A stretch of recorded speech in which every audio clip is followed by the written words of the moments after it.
Okay, we are now joined by our race-winning crew chief and team owner, Mike Wheeler and Joe Gibbs. Gentlemen, congratulations on the win tonight. If you could each just talk a little bit about this win and as well as the momentum heading into the chase next week.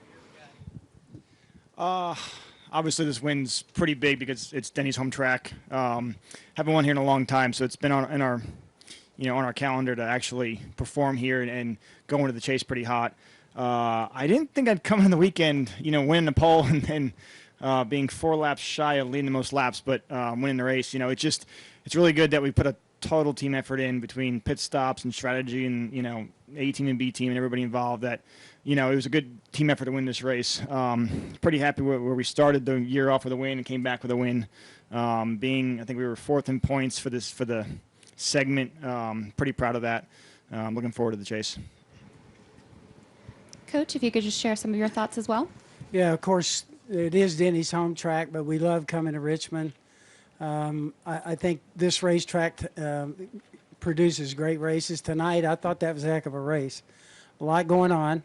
I thought the crowd was great. We love coming here with our sponsors. We have our sponsors think this part of the area is a big deal for us. We have a lot of hospitalities here.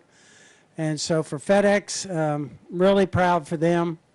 Being with Denny the entire time, really with the exception of that first half of the year, being in our sport, controlling the whole car. It's one of the, I think one of the most powerful companies in the world. And for them to be in our sport, love it, it's just a huge deal for us. So Fred, Mike, Glenn, Raj, all the guys at FedEx, we say a big thanks. I thought tonight it was a total team effort. Wheels made a great call, keeping Denny out. I didn't think we could hold them off, particularly on that last restart. They were right behind us, and I thought that would be tough. Denny drove his heart out, and it was a total team effort. Our sport is a team sport. It takes everybody performing, including pit stops and everything. So, Lord bless us with a great night. We're just proud, in particular, for everybody back at the race shop, JD, everybody back there. We just say a big thanks to them because they work so hard during the week, and they really don't get to enjoy things like tonight. They don't get a chance to be here. So we're going to try and celebrate a little bit with them on Tuesday, and then we start holding our breath next week. Okay, we'll open it up for questions. If you have a question, raise your hand. We'll start in the middle with Jonathan, then go over to Bob. Questions for both you guys. Jonathan Merriman, NASCAR.com. You've had all 4 cars locked in the chase for quite a while now. A lot of people save their best stuff for the end of the year. So my question is, if you can tell me, what kind of stuff do you guys have in the barn at home that you guys are going to roll out here in the chase? I don't think you hold back much right now. Obviously, you're continuing to develop to be better. But honestly, the last month or so, we've been making sure we try to maximize everything we have. I will admit, first, after we got the win, I was on R&D mode for a bit. Like, I got this crazy idea. Let's try it. A couple of them worked. 3 or 4 of them were failures. But honestly, once we got down in points, I was kind of a little bit embarrassed. So really made sure get everybody together and run into the straight chase strong. Been pretty happy. We had like 8 straight top 10s. I think it's the best time Denny's ever had, consistency. With that, our pit crew's knocking out of the park right now. We're doing good on Fridays and Saturdays. I think our qualifying average is as high as anybody. Finally got a pole. Just happy about that. But I can't say I've been holding back. I'm making sure that we get in through the first round by running good and making sure we maximize what we can and obviously try to perform at the highest level and win some races. Okay, we'll take our next question from Bob and then go back to Kenny. Bob Hockers, ESPN, Coach. Toyotas have led over 50% of the laps. You've won half the races or more. Is there any reason to think that you all aren't the favorite for this chase? Yeah, I think the other cars that are out there, there's so many, I think, well-prepared cars. I think this is going to be a battle. I think the other thing, there's no way that you can, I think, pick a favorite right now because it's really 3 race playoffs. And we saw in our history, Denny's been knocked out, Kyle's been knocked out with just kind of weird things that happen. You can't afford a bad race.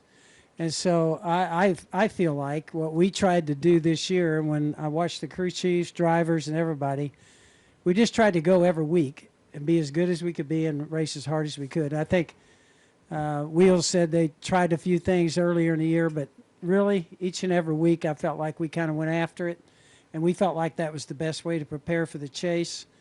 And so really our playoff is one where, you know, you got to be consistent, but you got to be on your game and racing extremely hard. So yeah, I don't think there is a favorite right now. I think everybody that's, you know, in there is going to have a shot. We saw 78 last year go all the way to the final round. A single card team. All kinds of things can happen in what we're doing here. So I think it's a greatest reality show going. Next question from Kenny. Kenny Bruce with NASCAR.com. That's sort of what I was going to ask both of you, but if Mike could answer that, when we go into the garage, a lot of times the question is, okay, how are you guys going to beat the Toyotas? I mean, do you guys feel that pressure? Do you feel like you're walking around with a target on your back? I would say I feel pretty confident in our cars, and that's a good feeling to have. You know, we've been in the past in the chase going, you know, we can win some races and then we can be good, but you always had this feeling of you can get beat, you know, or you know, if you're not at 100%, you can get beat. I feel good now that if we hit 100%, we will win, and that's something you strive for. It's the only problem is there's 4 to 5 of us that we share notes, we work together, we do the best we can for, you know, not only Joe Gibbs Racing but Toyota, and like Coach said, all it takes is a flat tire or a crash and you're out. But saying that, we're going to do the best we can. We're going to work together. We're going to do everything we can to get the speed out of the car that's possible, and hopefully end up front. Any additional questions for Coach or Mike? Yes, we have a question up here. Okay. Go ahead in the press box. Lee Spencer, Motorsport.com. Wheels, what was going on with the tires tonight? I mean, either Goodyear didn't plan to bring enough, or the track was so abrasive that it just, you know, chewed the rears real bad for a lot of different people. I mean, where did where was it? Where did we miss this? You know, truthfully, it's always been part of our sport. The Xfinity side last year, I lived it every week. You're at tire limits. And so many tracks you went to, you knew you had to make tires live 40 laps or 60 laps or 20 laps, whatever it was. This week, you know, NASCAR and Goodyear, they basically limit you to, I can't even tell you the tires now. I think it was basically 10 sets of 9 stops. So we basically had 40 laps per set. We had to average. Sure enough, this is the first race in many, many years that we had caution to caution, and tires mattered here. I mean, you lose a second or two in 10 or 15 laps, and you didn't want to be sitting there out on old tires when guys had new tires behind you. Another 42 put tires on after 7 laps and came from 14th to like 5th in like 3 or 4 laps, and it's part of racing. You know, it actually makes it partially good. But what happened there at the end, most guys only have 1 or 2 sets left to do 120 laps, whatever it was. So we had to, you know, salvage them best we could. Because you wanted to make sure you had tires there in case you got a caution with 10 to go, and sure enough, there was a caution with 3 to go, and I thought we were going to pit, but I looked down at so many cars from the lead lap, and I knew we had to stay out, so fortunately that worked out. But as far as the tire deal, I mean, they could always add more tires. I don't know if it actually would change the outcome that much. Probably more expensive in the process, but at the same point, it's part of racing and makes it exciting. Okay, any final questions for Coach or Mike? Okay, gentlemen, we'll go ahead and let you go. Congratulations. Good luck next week. Okay, we're also joined by our winner of the Federated Auto Parts 400, Denny Hamlin, driver of the number 11 FedEx Ground Toyota. Denny, certainly a big weekend for you, starting from the pole and winning here in front of your hometown crowd. If you could just talk a little bit about what this win means to you, as well as your momentum heading into the chase. Yeah, it's definitely was a great night. You know, we ran in the top 3 all day, and just got our car right when it really counted the last 200 laps or so. So this is a great win for us. You know, it just gives us 3 extra points, and we'll go into Chicago with a fresh slate and obviously try to ride this momentum all the way to Homestead. Okay, we'll open it up for questions for Denny. If you have a question, please raise your hand. We'll get a microphone to you. Okay, we'll start here in the back and then come up to Matt.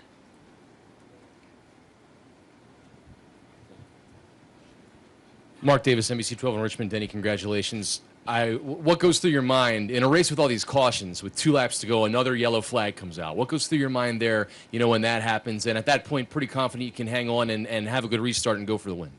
Yeah, I mean, I was literally counting the seconds down, knowing that, I needed, 20 more seconds, 15 more seconds until, just get to the white, and I was going to be fine. And I saw smoke up ahead and knew there was an issue, but I definitely didn't want to see it because I knew that with the shortage of tires that it was just going to be interesting to see how it played out. I thought for sure we were going to have to come pit, but he knew how many cars we had that was going to stay out behind us and the buffer that we were going to have, and made the right call there. So I've really never seen old tires win a race in a green-white checkered, but it was just enough because obviously Larson got all the way to second. So just a great restart. I think that was key for us is to get into turn 1 cleared and did everything we needed to do to win the race. So glad we didn't let it slip away. It would have definitely hurt to lose this one on the final restart if we would have.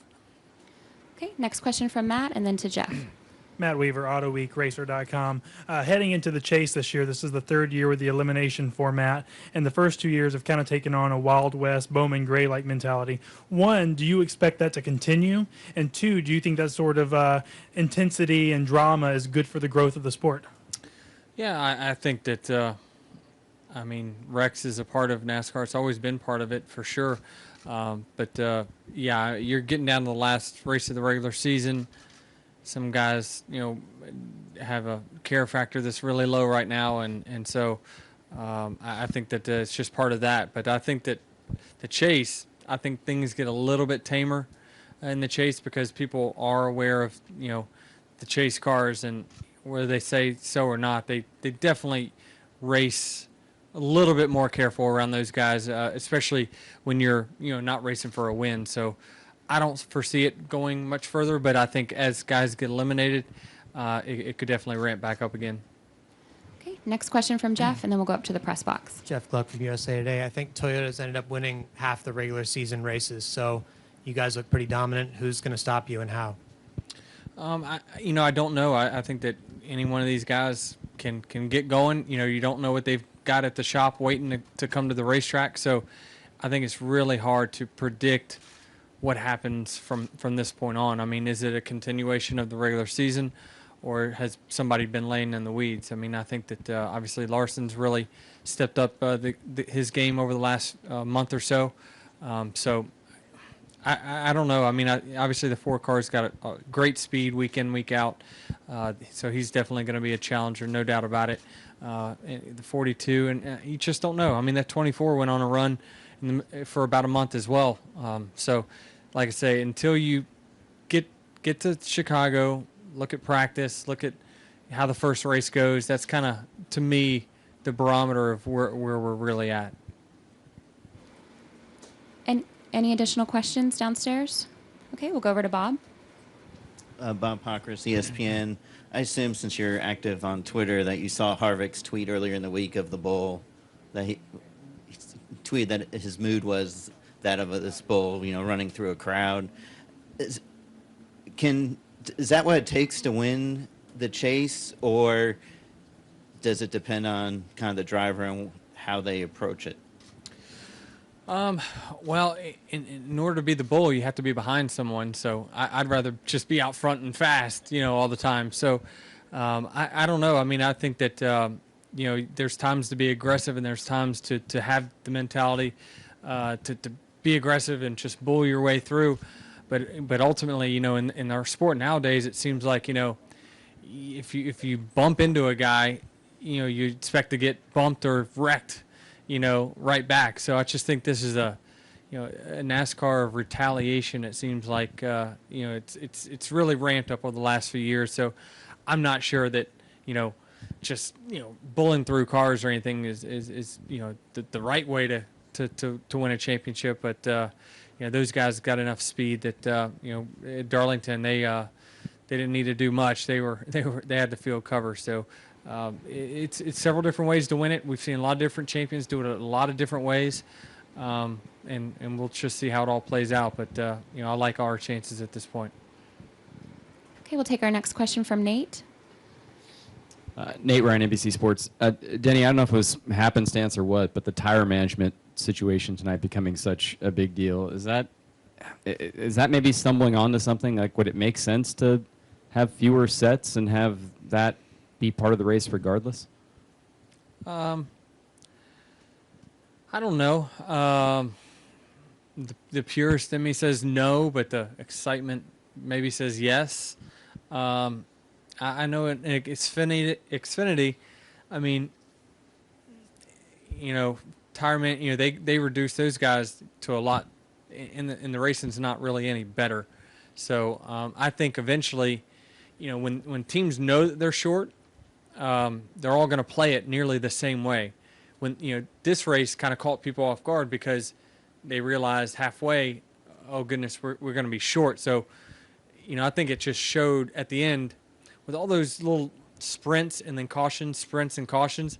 I think it was kind of a unique race where, those guys came into the front. But I think if you just shorten the tires, you're going to see, really the racing's not going to change that much at all, to be honest with you. Any final questions for Denny? Okay, Denny, congratulations. Thank Good you. luck next week.